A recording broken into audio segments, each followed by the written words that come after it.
Hello guys, welcome back again my channel. आज हम लोग पढ़ेंगे ऑरेंज बुक के बारे में। ठीक है, तो वीडियो को स्टार्ट करते हैं बिना देर के हुए। देखते हैं कि ऑरेंज बुक क्या है और किस लिए यूज़ में लाई जाती है ये। ठीक है, orange book approved drug product with therapeutic equivalence evaluations. जैसा कि इसमें लिखा हुआ है कि ऑरेंज बुक जो है अप्रूव्ड ड्रग, जो भी ड्रग्स अप्रूव्ड हो जाती हैं, ड्रग या ड्रग का प्रोडक्ट जो थेरापेटिक इक्विवेलेंस रखती है या थेरापेटिक एफिकेसी रखती है, उसको ऑरेंज बुक में शामिल किया जाता है। ठीक है, लिखा है the publication approved drug product with the therapeutic equivalence या evaluations commonly known as the Orange Books. जो भी प्रोडक्ट अभी मैंने बताया कि वो अप्रूव्ड हो जाती है एफडीए से, और एफडीए से अप्रूव्ड होने के बाद कोई भी ड्रग प्रोडक्ट हो या ड्रग हो या कोई भी थेरापेटिक इक्विवेलेंस कोई ऐसा कंपाउंड हो, उसको क्या करते हैं, ऑरेंज बुक में शामिल कर लेते हैं और पब्लिश करते हैं। Identified drug product approved on the basis of safety effectiveness by the food and drug administration और एफडीए। कहने का मतलब क्या हुआ, उसको आइडेंटिफाई करा जाता है उस ड्रग प्रोडक्ट को और अप्रूव्ड करा जाता है उसकी सेफ्टी और इफेक्टिव के बेसिस पे। एफडीए जो है उसको अप्रूव्ड करता है under the federal food drug and cosmetic act and related patent and exclusive informations. जो भी उसमें इंफॉर्मेशन दी जाती हैं, उन सारी इन्फॉर्मेशन को ध्यान रखते हुए एफडीए क्या करता है, ड्रग एंड कॉस्मेटिक एक्ट या फूड एंड ड्रग या federal food drug cosmetic act जो आया था 1935 में, ठीक है, उस एक्ट के तहत एफडीए जो क्या करता है, किसी भी ड्रग या ड्रग प्रोडक्ट को या फूड आइटम को क्या करता है, जो किसी भी तरीके का थेरापेटिक इक्विवेलेंस रखता है, थेरापेटिक इफेक्ट रखता है, उसको सारे की सारी इन drug and cosmetic act, patent act, इन सारी की सारी चीज़ों को ध्यान में रखते हुए उसको अप्रूवल देता है और साथ में ऑरेंज बुक में ऐड करता है। ठीक है, लिखा है the main criteria for the inclusion of any product is that the product is subjected of an application with an approval that has not been withdrawn for safety or efficacy reasons। इसमें जैसा कि लिखा हुआ है, main criteria का मतलब होता है कि किसी भी चीज़ को शामिल करने के लिए उसमें क्या उसके मानक होना चाहिए, क्या पैरामीटर्स होना चाहिए। The main criteria for the inclusion of any product, किसी भी प्रोडक्ट को ऑरेंज बुक में शामिल होने के लिए क्या चीज़ चाहिए, तो सबसे पहला क्या होना चाहिए, उसको सेफ्टी और इफिकेसी रीजंस उसमें होना चाहिए और साथ ही साथ एफडीए से अप्रूव्ड होना चाहिए उसको। ठीक है, inclusion of product in the orange book is independent of any current regulatory acting being taken administratively और जुडिशली अगेंस्ट आ ड्रग प्रोडक्ट। कहने का मतलब क्या हुआ कि जो ऑरेंज बुक होती है वो इंडिपेंडेंट होती है। ये करंटली कह रहे हैं करंट रेगुलेटरी एक्शंस, ठीक है, ये कोई भी रेगुलर जो एक्शंस होते हैं उसको ले सकती है रेगुलेटरी अथॉरिटी के अंदर, रूल्स और रेगुलेशंस के अंदर, और साथ ही साथ इसको ऑपरेट करती है जुडिशल्स, ठीक है, न्यायपालिका, अगेंस्ट आ ड्रग प्रोडक्ट। किसी भी ड्रग प्रोडक्ट के अंदर अगर कोई भी ऐसी चीज़ आती है तो उसको न्यायपालिका उसको हैंडल करती है।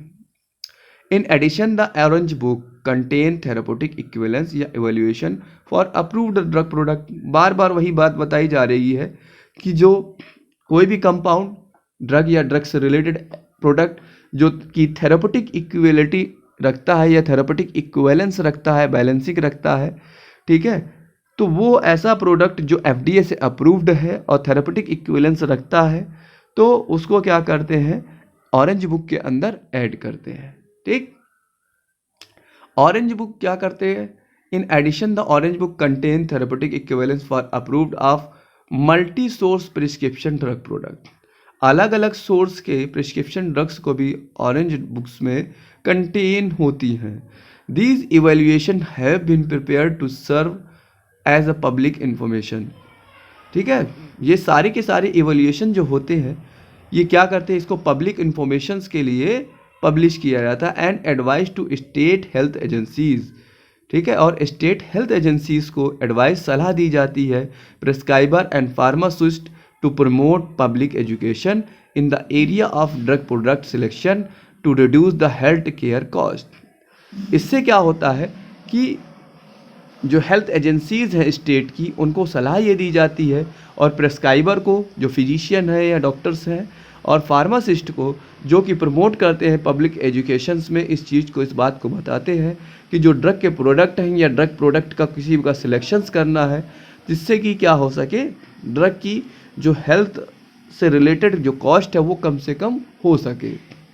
ठीक है, क्योंकि सेम इक्विवेलेंट थेरेपेटिक इफेक्ट वाली कई मरतबा अलग अलग ड्रग्स होती हैं, उनके प्राइस जो कॉस्ट होती है वो अलग अलग होती। एक ड्रग्स होगी सेम फार्मूले में, सेम कंपोजिशन में, वो 10 रुपये की होगी, दूसरी उसी सेम कंपोजिशन में अलग मैन्युफैक्चरर की वो 100 रुपये MRP की भी होगी। तो वो सारी की सारी चीज़ें कहाँ मिलती हैं? ऑरेंज बुक के अंदर ये सारी चीज़ पता चल जाती है, जिससे कि क्या होता है, पब्लिक को एजुकेशन इस सारी चीज़ों को मिलती है, तो उससे क्या होता है, हेल्थ केयर की कॉस्ट घटाई जा सकती है। आगे लिखा है, the orange book was firstly distributed as proposal in January 1979। Orange book कब आई थी सबसे पहले?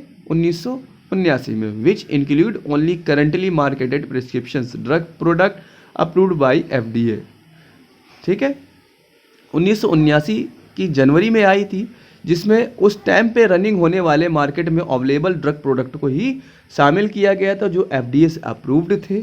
ठीक है, और साथ ही साथ उनका NDA या ANDA भी चल रहा था सेक्शन 505 के अंदर, या food and drug federal drug and cosmetic act के अंदर, या फेडरल ड्रग, ठीक है, अमेंडमेंट रेगुलेशन के साथ साथ उस टाइम पे जो दवाइयाँ प्रिस्क्रिप्शन में मौजूद थी, करंटली रनिंग के टाइम पे थी, तो वो जो FDA ने अप्रूव्ड कर रखी थी, भले वो 3rd फेज़ पे थी, लेकिन उनका NDA या ANDA फाइल हो चुका था, तब भी उनको उस टाइम पे ऑरेंज बुक में शामिल किया गया था 1979 में।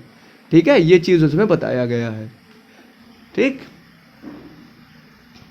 वो भी सेक्शन 505 के अंदर, जिसमें federal drug and cosmetic act आता है। वो करा the therapeutic equivalence evolution the orange book reflect the FDA application of specific criteria multi source prescription drug listed in the orange book approved under section 505. These evaluation present in the form of code letter that indicate the basis of the evaluation matters. The orange book is composed of 4 parts. ये इस पूरी book का काफ़ी important part है, इसको कहीं भी exam में पूछ सकते हैं और इसको लिखना ज़रूरी है।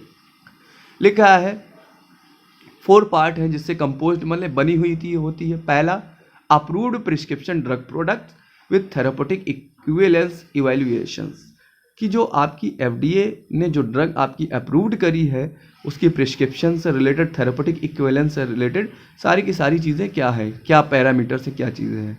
Approved over the counter drug product for those drug that may not be marketed without NDAs। ऐसी कोई भी ड्रग जो ओवर द काउंटर है, OTC से मिल जाती है, ठीक है, और जो बिना NDA फाइल करे या NDA फाइल किए हुए अगर चल रही हैं तो उनको हम ऑरेंज बुक में शामिल नहीं करेंगे, because they are not cover under the existing OTC monograph. किस वजह से? क्योंकि वो मोनोग्राफ जो होता है OTC मेडिसिन का, उसके अंदर वो शामिल नहीं होती, कवर नहीं करती। ठीक है, नेक्स्ट पॉइंट इसमें देखते हैं, the drug product approval under section 505। सीधी सी बात है, 505 में क्या है, federal drug and cosmetic act. ठीक है, तो जो ड्रग सेक्शन है, जिसमें ड्रग सेक्शन में ड्रग प्रोडक्ट का अप्रूवल मिलता है, FD&C मतलब क्या है, federal drug and cosmetic act administered by the centre for biological evolution and research. तो इन सारी चीज़ों को इसमें शामिल किया गया। चौथा पॉइंट जो चीज़ है इसमें शामिल है, a cumulative list of approved product that had never marketed.